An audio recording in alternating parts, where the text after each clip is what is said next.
अस्सलाम वालेकुम। सवाल जवाब की नशिस्त के साथ हाज़िर खिदमत हूँ। हमारा आज का मौजू है मकसद ज़िंदगी। मेरा पहला सवाल ये है कि इंसान को दुनिया में क्यों भेजा गया? इंसान का मकसद पैदाइश क्या है? जवाब में फ़रमाया कि इंसान की तख्लीक का मकसद ही ख़ुद की पहचान है। अल्लाह कुरान में फ़रमाता है कि मैं एक छुपा हुआ ख़जाना था, चाहत हुई कि मैं पहचाना जाऊँ तो मैंने इंसान को तख्लीक किया। तो इंसान का दुनिया में आने का मकसद अल्लाह की पहचान करना है। मेरा दूसरा सवाल ये है कि रूहानियत में इंसान का मकसद हयात क्या है? जवाब में फ़रमाया, रूहानियत में मकसद ख़ुद की पहचान करना है, क्योंकि ख़ुद की पहचान ही दरअसल अल्लाह की पहचान है।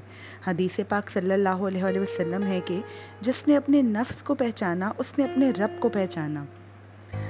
मेरा सवाल है, इंसान की ज़िंदगी में कौन सा मकसद सबसे अहम होना चाहिए? अल्लाह से इश्क करना, अल्लाह की इबादत करना, अल्लाह के लिए उसके बंदों के हकूक़ अदा करना। जवाब में फ़रमाया, इंसान का मकसद हयात ज़िंदगी गुजारने का तरीक़ा अल्लाह से इश्क करना होना चाहिए, क्योंकि इश्क में ही सब कुछ आ जाता है, इबादत भी और हकूक़ की अदायगी भी।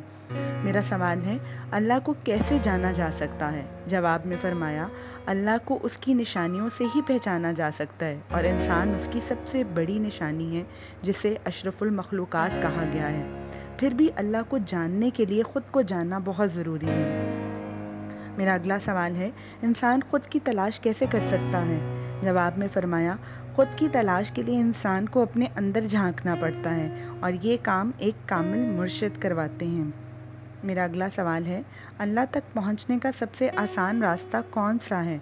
जवाब में फ़रमाया, अल्लाह तक पहुंचने का सबसे आसान रास्ता उसकी मखलूक से मोहब्बत और उसकी खिदमत है। मेरा अगला सवाल है, अल्लाह की बंदे से राज़ी होने की पहचान क्या है? जवाब में फ़रमाया, जब अल्लाह बंदे से राज़ी हो जाए तो सारी कायनात उस बंदे के ताबिया हो जाती है। मेरा अगला सवाल ये है कि एक शख्स हकूक़ अल्लाह अदा कर रहा है लेकिन हकूक़ुल इबाद में कोताही कर रहा हो, तो क्या उसको उसका मकसद हयात हासिल हो गया? जवाब में फ़रमाया, बिल्कुल नहीं। हकूक़ुल इबाद तो अल्लाह का ही हुक्म है। असल हकूक़ तो उसके बंदों के हकूक़ की अदायगी है और हकूक़ अल्लाह की माफ़ी है किसी हद तक, लेकिन हकूक़ुल इबाद की माफ़ी नहीं है। मेरा अगला सवाल ये है कि अगर रूहानियत अंदरूनी सफ़र का नाम है तो इंसान बाहर क्या खोजता है और अंदर क्या है?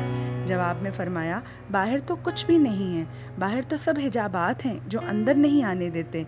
इंसान के अंदर एक पूरी कायनात है, इसीलिए इंसान को कायनाते असग़र कहा गया है। मेरा अगला सवाल ये है कि कौन सा शख्स अपने मकसद हयात को पा लेता है? आलिम, आकिल, आबिद या आशिक? जवाब में फ़रमाया कि अगर देखा जाए तो आशिक ही है जो अपने मकसद हयात को पा लेता है, बल्कि वो सब कुछ ही पा लेता है, बाकी सब तो रास्ते में ही रुके रहते हैं। बहुत शुक्रिया, जज़ाकल्लाह।